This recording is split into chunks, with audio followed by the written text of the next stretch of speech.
once the mindset is kind of addressed, it's addressed throughout the whole process when I work with people, because you can't just switch it off. You have to understand when it starts to creep up on you, when it's impacting answering questions as you go through the process that identify what are your must-haves.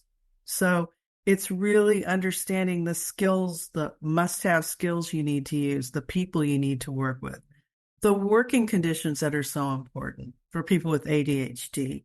And that safekeeping self part that you're talking about will creep up in every aspect of that. There are opportunities for our work and careers everywhere, if you know where to look. That's easier said than done, especially in our fast-paced and constantly changing world. Marianne Fairmouth is talking to experts, employers, and job seekers to bring you insight and understanding about what's possible. This is Career Can Do, where we're navigating the new work world. Welcome to the Career Can Do podcast, a top global podcast dedicated to helping you navigate the new work world. My name is Marianne Fairmouth, and I'll be your host for this episode today. And I am just delighted because the guest on my show really resonates with a quote from a famous inventor that I hold dear, and that is Henry Ford. He said, "Whether you think you can or you can't, you're right." Shel Mendelson has a master's in counseling with an emphasis on career and has helped hundreds of individuals and young adults over the past 35 years find a fulfilling and sustainable career direction. Shel is the author of the book, A Course for ADHD Adults and Teens, Unlock Your Career Path. Shel herself was diagnosed with ADHD late in life, and what she does and what her book aims to do is to help adults and teens develop confidence in taking the clear next steps in their career. And I thought this was such a significant topic today because as a recruiter for almost 35 years, I see the challenges in the new work world, and people like Shel can really help those people out there. So after that incredibly long introduction, without further ado, help me introduce Shel. Shel, say hello to everybody.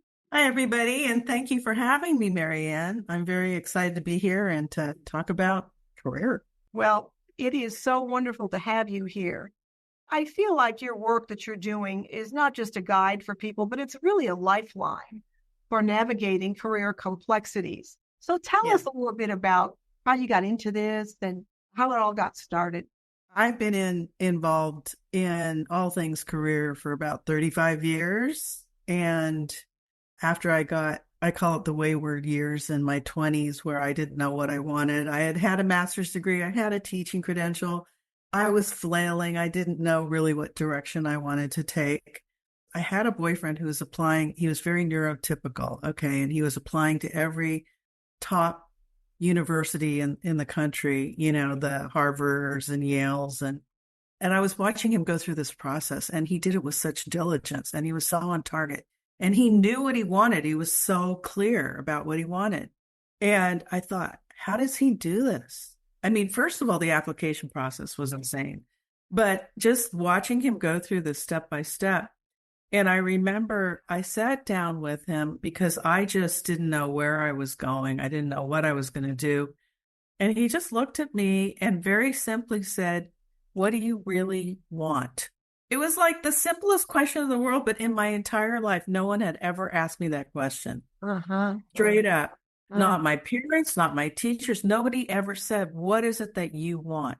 And I knew exactly when he said that, what I wanted.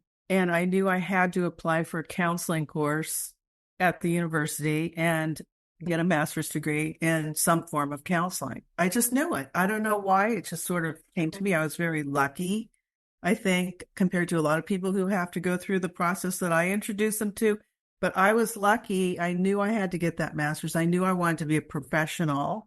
I didn't want to be a subordinate kind of employee anymore. I wanted to have my own office, wear my suits, and I was in my late 20s, early 30s, and that was the thing then. And so I applied and I got in, and it turned out that my brain is always thinking practical. And I was so ready to go to work. I was 29 at the time, and I said, I am ready just to find something that's going to plug me right into the work world. And there were two programs in counseling. One was general counseling, where I would have to compete with a gazillion women. So diversity was not even a thing. Or I could go into vocational rehabilitation counseling, which was the same thing with the addition of working with individuals with disabilities to help them find appropriate and suitable work within their disability that they can do, within their limitations for disability, whatever, however you want to put it. I asked the guy that interviewed me, I asked the professor when I was in my interview, how many people got jobs?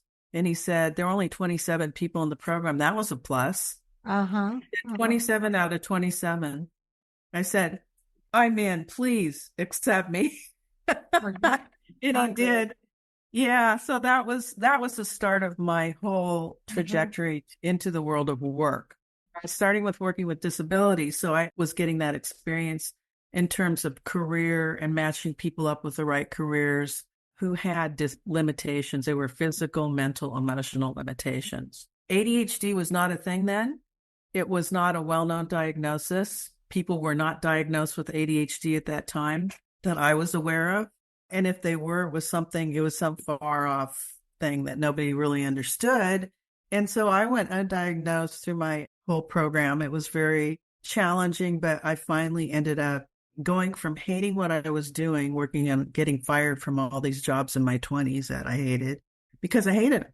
With ADHD, if you don't like what you're doing, and people who have ADHD know this, that if you don't like what you're doing, if you are not connected to it in some way, it's the wrong fit for you. You're going to find ways to either get fired, take off and job hop or something. And that happened to me. I didn't understand that it was the ADHD and not liking what I did, but I knew I had to like what I did. A lot of what you do, Shell, I think is about mindset. And I think, we can look at ADHD as a blessing or a curse. In my research, and I do a lot of research because I write for a lot of different publications and different things, some of the most well-known people that have done fabulous things have been diagnosed with ADHD, like Bill Gates, Walt Disney, Leonardo da Vinci, Mozart, John Lennon, Thomas Edison. How many of them had degrees? I don't know. I don't think that's something else that I deal with. A lot of my clients say, they have to have degrees. They have to have degrees. I mean, let's look at Bill Gates and, so many of these other people that have done amazing things. Some of those guys have degrees, but look at what they've done. But I think what I'm trying to say here, the point I'm trying to make is that a lot of what you do is help people, I think, with mindset and to be in alignment with who they are and find a career path that resonates with them. Am I right? Oh, absolutely. Yeah. And it's a process of breaking things down. But mindset, we call it something a little bit different because I was trained by Richard Bowles, who wrote What Color Is Your Parachute? And he introduced me to the concept of safekeeping self. And that's the part that always wants to take us back to status quo.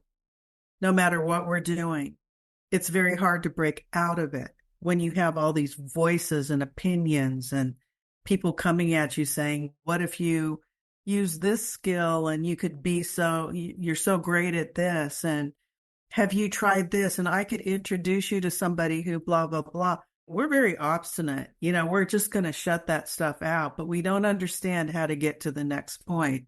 But we also still carry those voices along with us. And that's what you're talking about. That is exactly what I'm talking about. And I think, we have to reprogram our mind first. Yeah. It might be different, but different sometimes is good. All right. We don't like maybe process information or handle tasks the way some others do, but sometimes that's not all bad. But I think what you do is you help people become positive about who they are and what they can do. And then you help them align with a career path that fits them. Because what you just said earlier on, if they feel good about what they're doing and it resonates with who they are, then they're going to be happy in the job. They're going to make a contribution. They're going to be productive.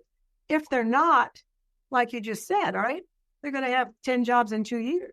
Yeah. And what you said also is once the mindset is kind of addressed, it's addressed throughout the whole process when I work with people, because you can't just switch it off. You have to understand when it starts to creep up on you, when it's impacting answering questions as you go through the process that identify what are your must-haves. So it's really understanding the skills, the must-have skills you need to use, the people you need to work with, the working conditions that are so important for people with ADHD. And that safekeeping self part that you're talking about will creep up in every aspect of that. So as we're going through the process, we're addressing when is it coming up?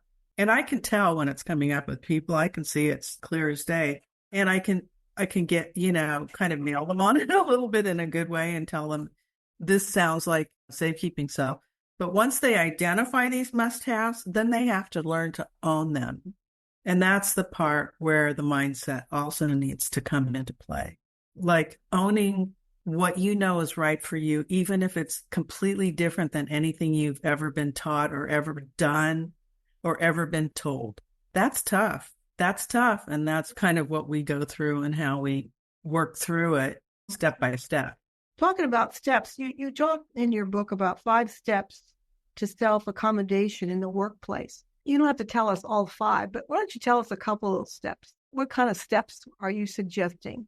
Well, first of all, you need to identify all the conditions that you don't like, that don't work for you. All those, and I call them physical and non-physical conditions.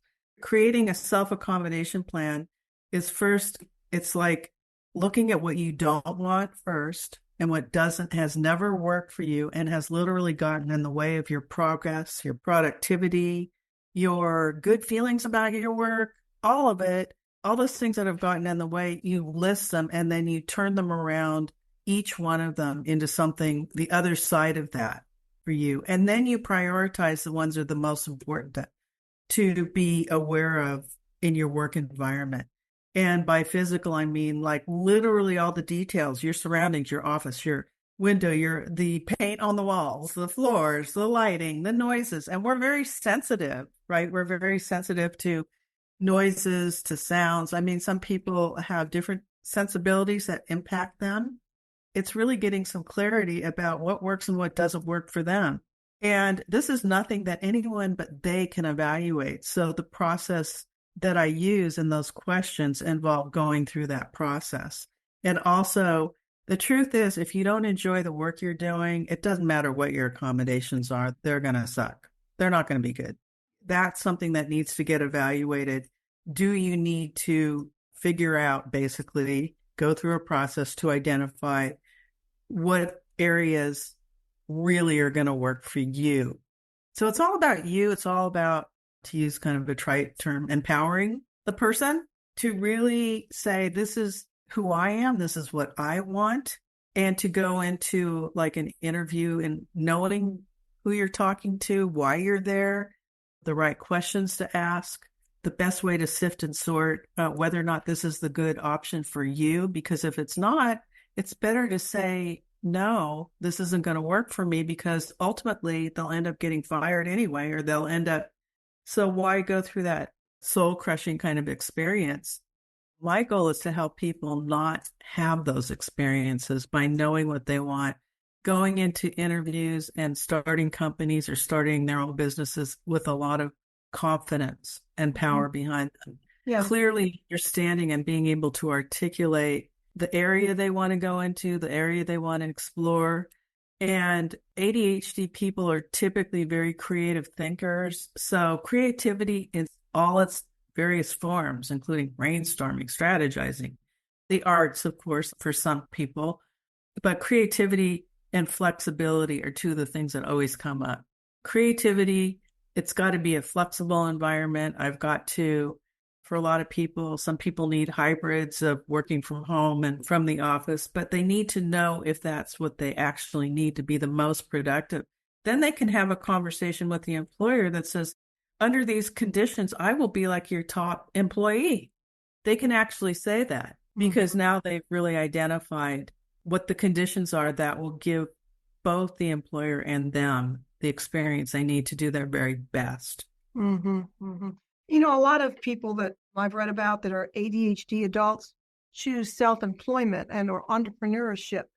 Why do you think that is? And let me digress here for a second. I want you to answer that question. But, as a career consultant, I've had candidates come to me and say, Marianne, I really don't want to work with somebody else. I want to work for myself, and I want to be my own boss. I get it. I understand that. However, I think if you have the experience of working in corporate America, you can even be more valuable as an entrepreneur or self-employment person. Do you agree with that? Yeah, or working for someone who can help you lay the foundation and understand the industry, understand whether it's corporate America, a nonprofit, whatever it is, a way for them to. I do think that, and that's what I did. I worked for employers for 5 years before I went off on my own. But I always tell people, who come to me, it's not, if not now, at some point, you are going to want to be independent. Almost all of us need to be independent at some point. And it could be 10 years down the road. It could be 20 years down the road. But at some point, we are going to want to take off. And we just have this natural thing of really not wanting to have to answer to other people necessarily. We want to create our own rules and regs. We want to be the ones kind of in control of everything so that we can have our environment the way we need it. We can be doing the kinds of things we want and get the supports that we need personally. So those things actually become important, but for people starting in like a whole new field, needing some training, they might need to get some training, either some type of college training, but it needs to be like very specific to this is what I need in order to get this kind of work. In order to go into the field, I have to get this kind of education, right? So that needs to come first. What do I need to get myself to the point of employability or sustainability in my work? And that can come in many forms, like I said. But for people with ADHD, there's always some need to have some amount of independence. So, for example, for myself, and I was undiagnosed, but I just knew this. I had a really good, strong kind of gut feeling about things. I knew that if I were working for an employer, it had to be an employer who gave me a lot of leeway and allowed me to do things my way to a certain extent. I had to do the work, but I had to do it in a way which meant sometimes I wasn't in the office. I was like writing reports from home, even way back in the day before people were working from home.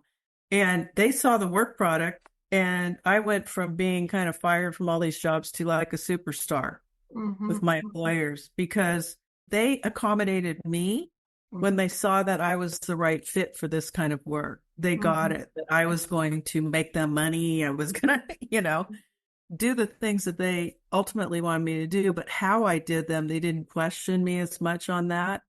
And there were some things that I was just like very promptly, HR people are not going to want to hear this, but I didn't want to, I wouldn't fill out certain forms, but I just wouldn't do it because I didn't see that it was relevant to my work. Yeah. And I remember my manager came in to me and said, this was like a corporate it was a wing of a big insurance company. And she came in to me and she said, you're supposed to do these weekly reports. Why are you doing these reports?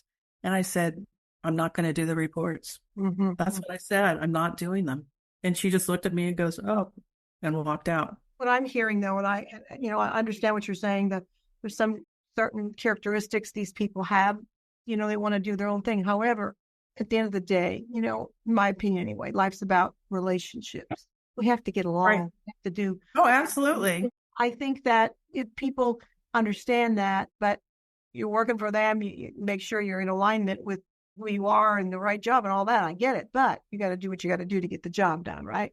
Now, I think that your book and what you're doing, Shell, is so necessary, more now than ever, because I think people that are having challenges or, they're not being able to get promoted or stay on a job and they keep getting let go and let go and let go. I think at some point when they come to you and they say, I don't know what's wrong with me, do you suggest to them, because we're getting near the end here, but do you suggest to them that they get tested or what do you tell them?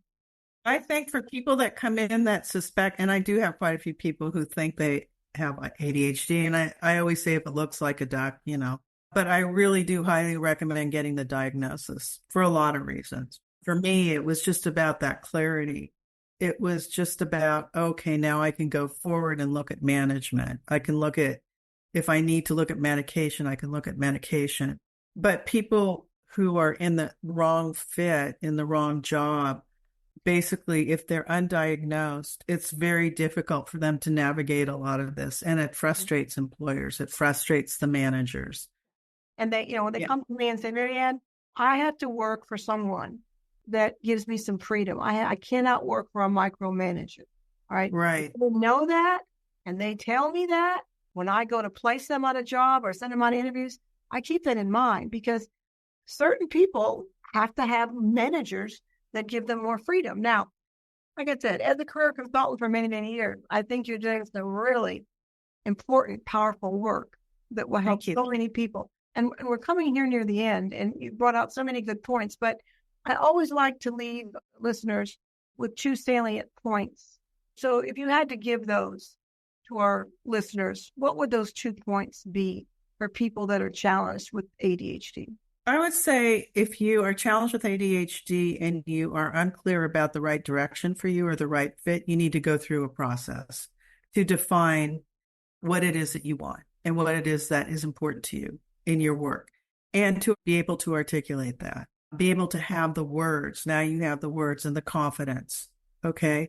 That's number one. And the other one is to find a subject or a field that you can work within that really resonates with you. Because you can take those skills that you have and plug them into almost any field. You could do menial work in a field where you're being surrounded by people that are fascinating to you, and you can learn more about that subject or that field. So find a subject or field that you can work within. That would be my other recommendation. Those are great points. Okay, so if people want to get a hold of you, if they want to find your book, is it on Amazon, or how do they do that, or how do they get a hold of you? Yeah, I prefer you go to my website, which is Career Coaching with Shell, SHELL.com, and click on course book, and you can get it there. I think that there might still be the 15% discount. Or you can go on Amazon and get it. Absolutely. You can get it on Amazon. It just was launched in January. So yeah, the reviews are just starting to come now, which is nice. There's some really good reviews on there already, which is nice. Well, I've looked at it somewhat, but I can't wait to read it. This has been wonderful, Shell, and I think you've given our listeners such good information. And for all you people out there, if you're challenged right now to find a job, you're having a hard time, you're not feeling like you're in alignment, a book like this might really help you in many, many ways. So check it out. And Shell does wonderful work, all right? I highly recommend it. So, Shell, tell us that website again. What is it called? www.careercoachingwithshell.com. Okay, great. Well, all of this information will be on my website, fairmouth.com as well. And Shell, I really appreciate you taking the time out today to come on Career Can Do. I think the world of you, and I think you're doing such important work in the new work world.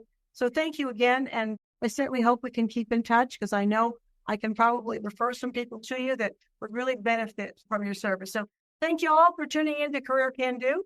Make sure you download us. We're on all major podcast channels. We come out twice a month, and we'll see you all next time. Bye-bye. Thanks again, Shell. Thank you so much. We thank you for tuning in to our Career Can Do podcast.